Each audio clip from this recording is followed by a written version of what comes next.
tre njerëz Allahu nuk do t'i shikon në ahiret. Cilët janë ata? Cila vepër është më e dashur te Allahu? Edhe falet, edhe nuk i respekton prind. Nëse nuk i respekton prind ti hiç mos u fal. Gruaja mashkullore, e sa janë ndryshuar sot vende. A doni t'ju tregoj për gjunahet më të mëdha?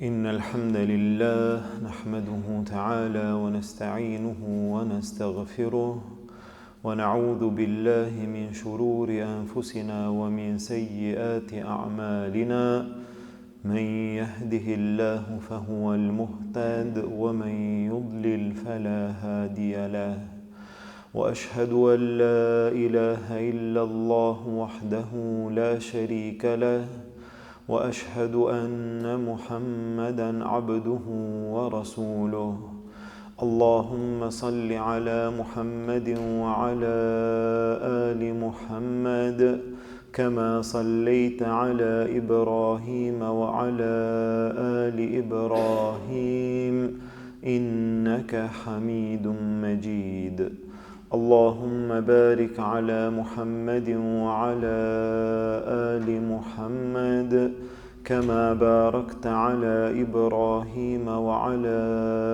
آل إبراهيم إنك حميد مجيد. Falënderimi takon Allahut subhanahu wa ta'ala, atë falenderojmë dhe vetëm prej tij ndihmë dhe falje kërkojmë. Salavatet dhe selamet tona ja dërgojmë dashurit ton Muhammedit sallallahu alaihi wasallam, familjes tij, shokëve të tij dhe gjithë atyre që pasojnë rrugën e tij deri në ditën e gjykimit. Vëllezër të nderuar, me lejen e Allahut azza wa jall, vazhdojmë së bashku në hijen e fjalëve më të mira, në hijen e fjalëve më të bukura, në hijen e fjalëve më të sakta, në hijen e fjalëve të atij i cili nuk flet nga hamendja, mirë po flet nga shpallja që i vjen prej Allahut azza wa jall, në hijen e fjalëve të Muhammedit sallallahu alaihi wasallam. Në një prej haditheve të tij, të cilin e nxjerr Imam Nesaiu rahimullah dhe Sheikh Albani thotë se hadithi është i vërtet, pejgamberi sallallahu alaihi wasallam na tregon neve për tre grupe të njerëzve, apo tre njerëz të cilët rrezikohen në ditën e gjykimit, në ditën që do dalin para Allahut azza wa jall, në mënyrë që ne të kemi parasysh dhe të dim kush janë ata dhe të njëjtën kohë të kujdesemi, të ruhemi, mos të jemi prej atyre. Megjithse elhamdulillah falemi, megjithse elhamdulillah agjerojmë, mundohemi të bëjmë punë të mira, mirë po të njëjtën kohë duhet të kujdesemi, të ruhemi nga disa gjëra të cilat janë të këqija, negative, të rrezikshme, në mënyrë që kur dalim para Allahut azza wa jall, mos të rrezikohemi dhe mos të jemi nga këto tri grupe. Andaj pejgamberi sallallahu alaihi wasallam thot: "Thalathatun la yanzuru Allahu ilejhim yawm al-qiyamah."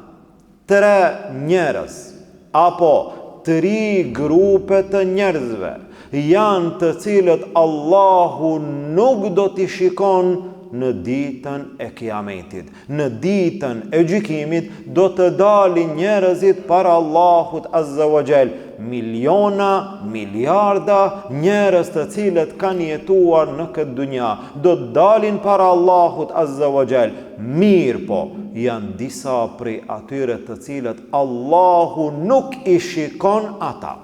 Dhe ky është një kërcënim i madh. Jo Allahu nuk i sheh, se Allahu i sheh, po Allahu nuk don t'i shikon ata. Allahu nuk i shikon ata me syrin e rahmetit. Këta njerëz janë në rrezik të madh para Allahut azza wa jall. Kush janë këta? Që ne të jemi të kujdesshëm, që ne të jemi të vëmendshëm, që ne të ruhemi në Ramazan edhe jashtë Ramazanit, gjatë gjithë jetës të ruhemi mos të jemi prej atyre nga se rreziku është i madh. Grupi i parë apo njeriu i parë, pejgamberi sallallahu alaihi wasallam tha: "El-aqu li walidayhi", ai i cili nuk i respekton prindërit e tij. Subhanallah, sa është rreziku i madh, njeriu mos të kujdeset, mos të jetë i respektueshëm, mos të jetë i ndershëm, mos të sillet mirë ndaj kujt, ndaj nanës, ndaj babës. Një gjë e tillë nuk është e thjeshtë. Një gjë e tillë nuk është e lehtë, ama unë falem, elhamdulillah. Unë agjëroj, elhamdulillah. Raportin me nanën edhe babën, si e ki? Si është sjellja jote ndaj prindërve të tu? A janë ata më të respektueshmit në jetën tënde, apo ndoshta janë ata të fundit, duke u sjellur mirë me të gjithë jashtë dhe duke u sjellur keq me ata që janë brenda në shtëpi, në familje? Allahu Azza wa Jall urdhëroi dhe tha në Kur'an: "Wa'budullaha wa la tushriku bihi shay'a wa bil walidayni ihsana." Adhurojeni Allahun, mos i bani shok atij asgjë. Çështja e parë, adhuroj Allahun. Çështja e dytë, menjëherë, çështja e dytë, ndaj prindërve silluni mirë. Dhe një gjë e tillë ka ardhur edhe në ajete, ka ardhur edhe në hadithe të pejgamberit sallallahu alaihi wasallam, ku ne urdhërohemi pas adhurimit ndaj Allahut Azza wa Jall menjëherë të sillemi mirë ndaj prindve. Kështu u pyet pejgamberi sallallahu alaihi wasallam dhe i than: "Ja Rasulallah, cila vepër është më e dashur te Allahu?" Tha pejgamberi sallallahu alaihi wasallam: "Es-salatu ala waqtiha", namazi në kohën e vet. Pastaj ja Rasulallah, pastaj tha: "Birrul walidain", respektimi, sjellja e mirë ndaj prindërve. E para namazi, e dyta respektimi prindërve. Dhe ana tjetër, ana e kundërt, ana negative e rrezikshme, pejgamberi sallallahu alaihi wasallam tha: "A doni t'ju tregoj për gjunahet më të mëdha në mesin e krejt gjunave të mëdha? A doni t'ju tregoj për gjunahet më të mëdha?" Than: "Po ja Rasulallah." Tha pejgamberi sallallahu alaihi wasallam: "El-ishraku billah", ti bësh shok Allahut. Kjo është një gjunahu më i madh, ti bësh shok Allahut. Pastaj tha pejgamberi sallallahu alaihi wasallam: "Wa uququl walidain", mos respektimi i prindërve. Mos respektimi i prindërve është prej gjunaheve më të mëdha. Sa për njerëzve e llogarisi një gjë të thjeshtë, dhe ndoshta mundohet i realizon disa adhurime, apo largohet nga disa harame, elhamdulillah, mirë, po nga ana tjetër, një mëkat të këtij lloji të rënd, të madh, e llogarit si kur nuk është asgjë. Me ja kthy fjalën nanës, me ja kthy fjalën babës, me randu ndoshta me fjalë, me u sjell në mënyrë të ashpër, me u sjell keq, me hidhru prindin, me bë ndoshta me qajt nanën, me mërzit babën, e kështu me radhë. Dhe në fund del edhe mendon që ai nuk ka bë kur gjë. Ndërsa harame tjera, gjuna e tjera i di të mëdhaja. Alkooli nuk bëhet fjalë, vjedhja nuk bëhet fjalë, kamata nuk bëhet fjalë, bigjozi e kështu me radhë. Disa gjunahe i llogarit të mëdhaja, janë të mëdhaja, ama disa të tjera sikur nuk janë asgjë. Prej gjunaheve më të mëdhaja, mos respektimi i prindërve. Mos respektimi i nanës, mos respektimi i babës, e që sot sa prej njerëzve, sidomos gjenerata e re, e cila ndoshta për disa arsye nuk është në gjendje apo nuk është në atë nivelin e respektimit siç kanë qenë gjeneratat më herët. Ne jemi edukuar ndryshe, ne jemi mësuar ndryshe, po prej fesa Allahut Azza wa Jall.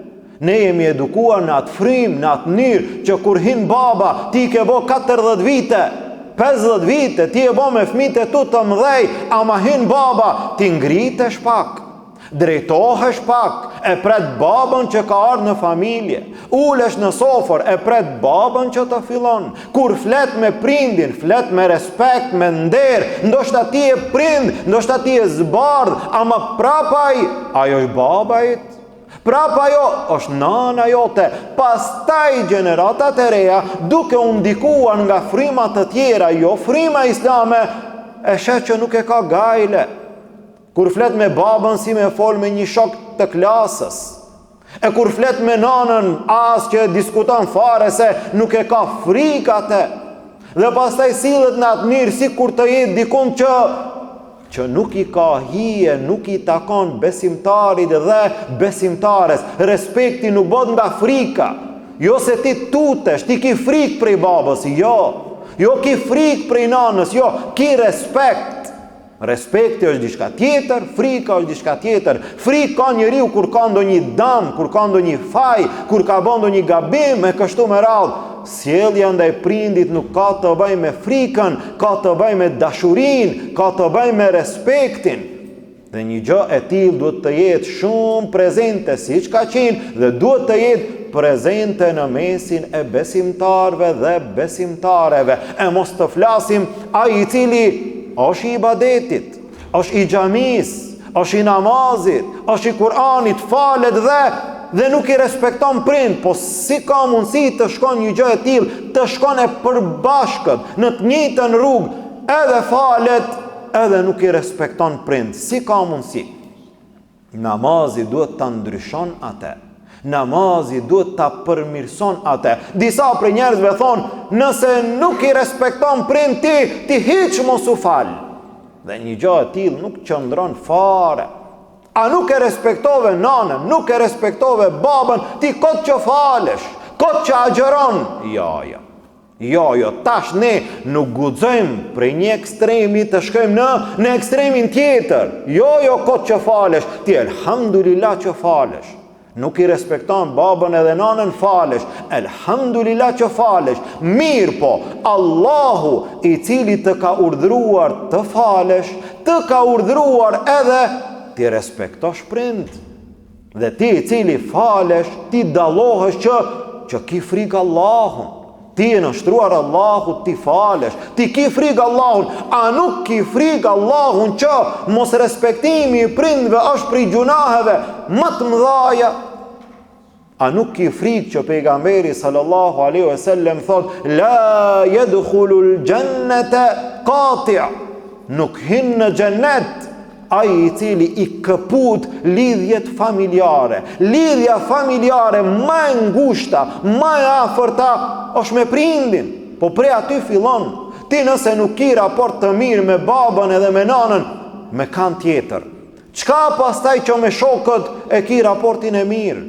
Çka pastaj që me kolegët del edhe pi kafe edhe qeshesh edhe ban muhabete? Ti nëse me prind të tu nuk jene atë mirë, në atë gjendje të sillesh si të mëson Islami, çka pastaj nëse tjerët jashtë të gjithë të bajnë me gjizh dhe të lavdrojnë se ky është i edukuar, i sjellshëm. Sjellja e parë më e mira që na takon si musliman është ndaj prindërve. E ai i cili nuk i respekton prindërit e tij, tha pejgamberi sallallahu alaihi wasallam, tre njerëz nuk do t'i shikon Allahu në ditën e gjykimit. Këta janë të rrezikuar, këta janë të kërcënuar, këta duhet të vetëdijsohen dhe të përmirësohen, mos të dalin para Allahut azza wa jall në atë gjendje. I pari i tyre, tha pejgamberi sallallahu alaihi wasallam, el-aqu li walidayhi, mos respektuesi ndaj prindërve.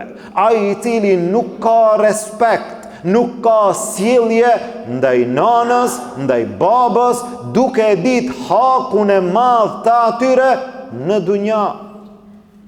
E sidomos në Ramazan e kemi përmendur hadithin që pejgamberi sallallahu alaihi wasallam duke u ngjit në mimber 3 herë tha amin, amin, amin. Për çfarë arsye? Një prej atyre mjerë për atë.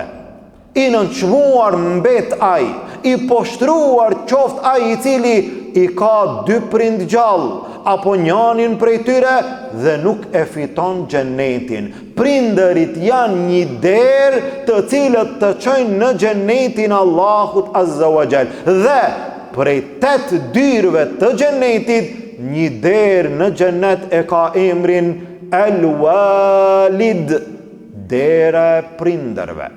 Si që është dera Rayyan, dera agjëruesve, ata që kanë agjëru në ditën e gjykimit, hapet dera Rayyan, hini në xhennet. Ata që kanë agjëruar hin nga kjo derë. Një derë tjetër në xhennet e ka emrin dera El Walid, dera e prindërve. Ai i cili i ka respektuar prindët e tij, nanën edhe babën, do t'i hapet kjo derë që të hinë në xhenetin Allahut Azza wa Jall në përmjet kësaj dere. Pra mos respektimi prindërve është prej gjunaheve më të mëdha, prej gjunaheve më të rrezikshme. Njeriu i dytë apo grupi i dytë, tha pejgamberi sallallahu alaihi wasallam, wal mar'atu al mutarajjila al mutashabbiha bir rijal, dhe gruaja mashkullore, e cila mundohet të ju përngjaj burrave. Subhanallah. Kategoria e dytë, grupi i dytë, njeriu i dytë, të cilin Allahu në ditën e gjykimit nuk e shikon, nuk don ta shikon Allahu fare. Këtë grup, këtë lloj të njerëzve nuk e shikon Allahu me rahmetin e tij. Kush janë këta? Gruaja mashkullore. Çka do me thonë një gjë e tillë? Gruaja e cila është grua, Allahu e ka krijuar grua, femër, mundohet në jetë të paraqitet burr. Mundohet me zor të merr cilësi të mashkullit të burrit. Subhanallah, e sa janë ndryshuar sot vendet. Në hadithin tjetër, tha pejgamberi sallallahu alaihi wasallam, Allahu i ka mallkuar ato gra që mundohen të ju përngjajnë burrave, dhe ato burra që mundohen të ju përngjajnë grave. Në çfarë aspekte? Në cilësi të ndryshme. Dhe shikoje sot.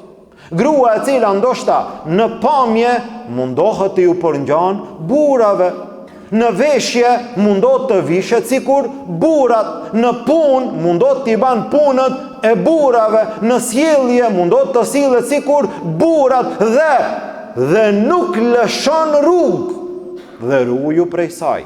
Me bë me ndodh dikun mu fjalos, liroja rrugën. Ajo është në vend të burrave, reagon ma shumë se sa një burr, sillet ashpër ma shumë se sa një burr, qëndron në një mënyrë që nuk i takon ndoshta as burrave. Ajo paraqitet në atë gjendje dhe mundohet që ta luajë rolin e burrave. Një gjë e tillë, Allahu Azza wa Jall e ka krijuar femrën femër, mashkullin mashkull.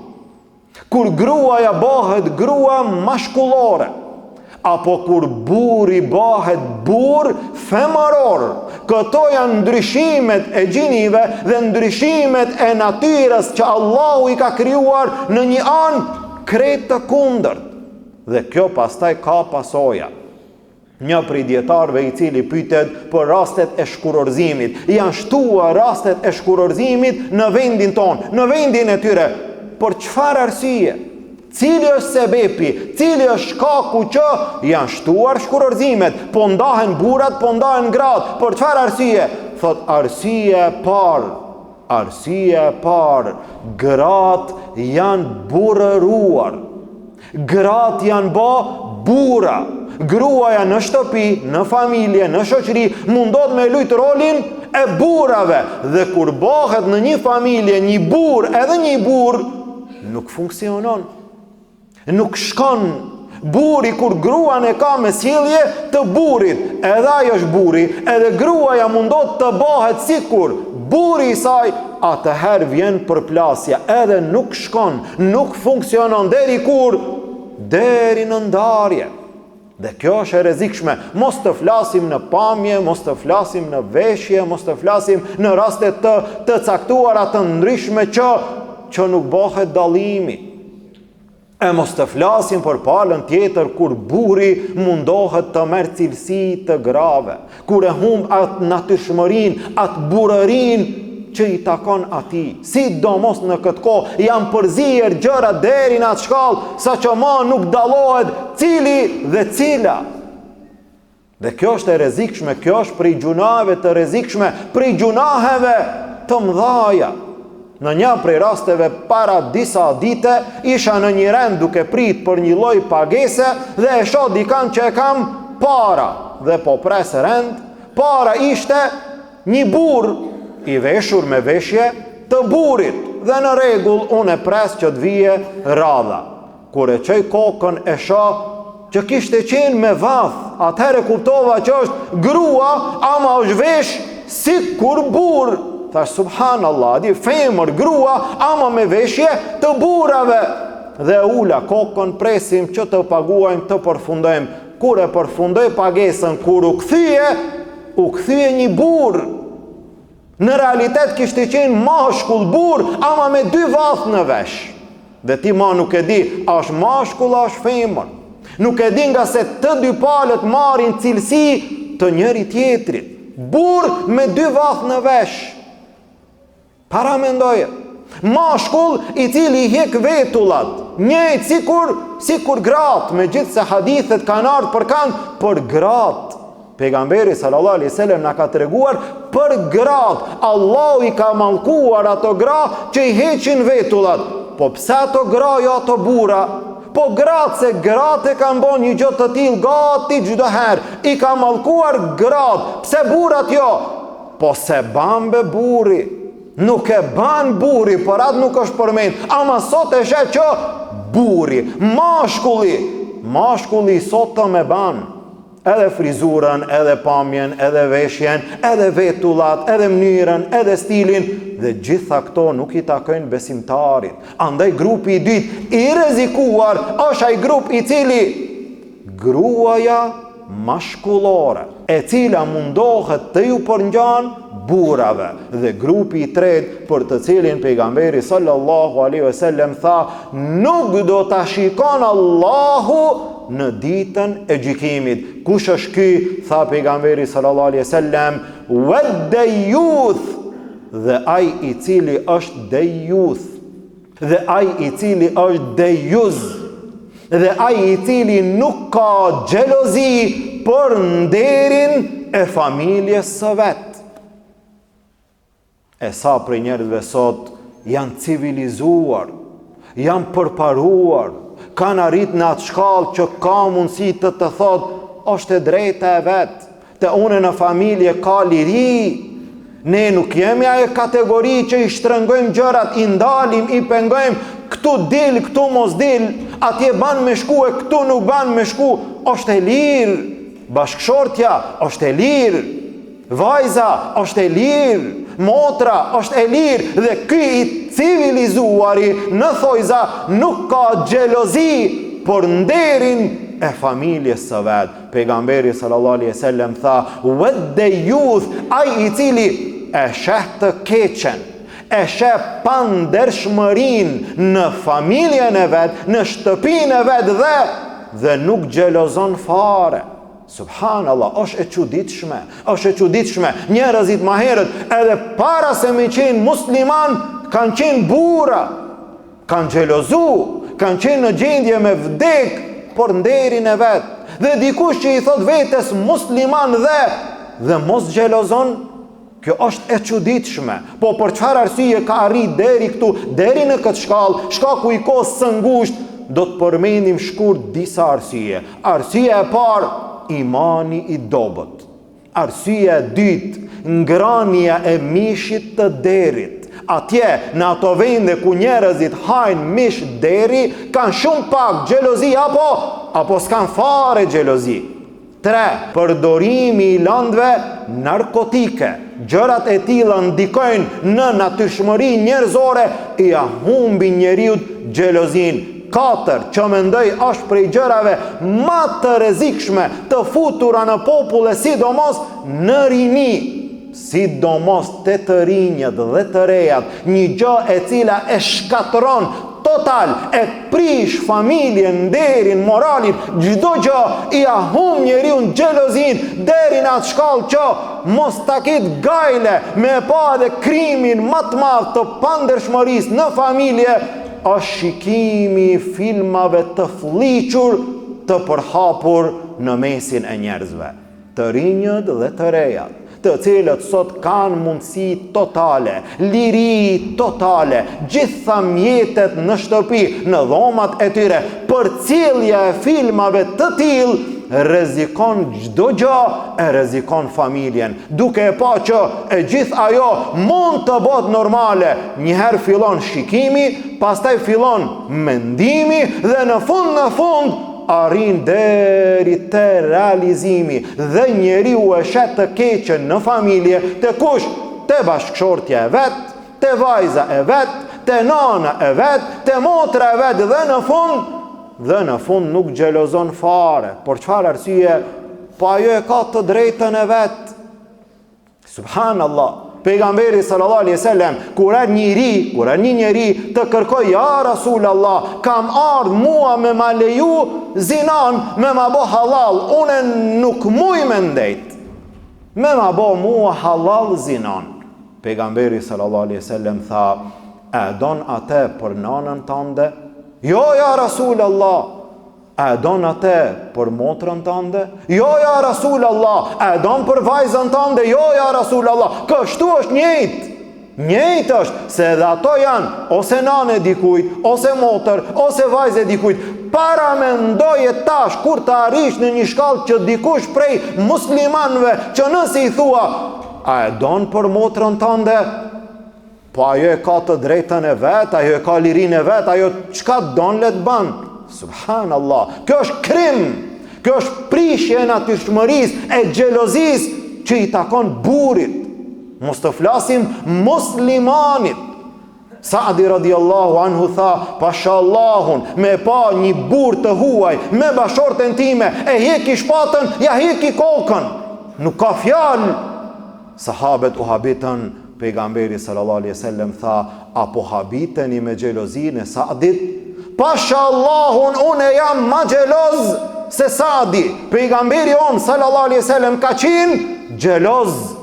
Tha, Allahu është ma xheloz se une, por atë i ka ndaluar haramet, i ka venduar kufit. Muslimani duhet të jetë xheloz, duhet të ketë xhelozi për nderin e vet, deri në atë shkallë sa që edhe nëse vdes, kjo nuk është rastisht, edhe nëse vdes, tha pejgamberi sallallahu alaihi wasallam, ai i cili vdes duke mbrojt nderin e tij, llogaritet te Allahu shahid.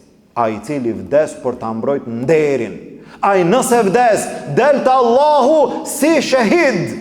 E burri muslimani vdes për ta mbrojt nderin, e ai i cili nuk ka xhelozi, ai nuk ka asgjë. Ati që i ka vdek xhelozia në zemër, i ka vdek zemra. Mirë, po ai nuk e kupton. Ky njeri quhet në Islam dejuth, njeriu i cili nuk ka xhelozi. Tha pejgamberi sallallahu alaihi wasallam, 3 njerëz Allahu nuk do t'i shikon në ahiret. Cilët janë ata? Mos respektuesi prindërve, gruaja e cila mundohet të bëhet burr me cilësi të burrave, dhe dejuthi, ai i cili nuk xhelozon për nderin e familjes së tij. Ne lutim Allahun azza wa jall, Allahu të na ruan dhe të na mbron nga çdo cilësi negative, nga çdo cilësi e keqe, nga çdo vepër e cila e hidhron Allahun, nga çdo dënim i cili vjen në ditën e gjykimit, kur do të dalim para Allahut azza wa jall. Lutim Allahun azza wa jall, Allahu ibadetet tona të na i pranon, gjunahet tona të na i fal dhe të na i pastron, nga dënimi i tij të na shpëton, në xhennetul firdaus të na bashkon. Amin. Walhamdulillahi rabbil alamin. Wa subhanaka Allahumma wa bihamdik, ashhadu an la ilaha illa ant, astaghfiruka wa atubu ilayk.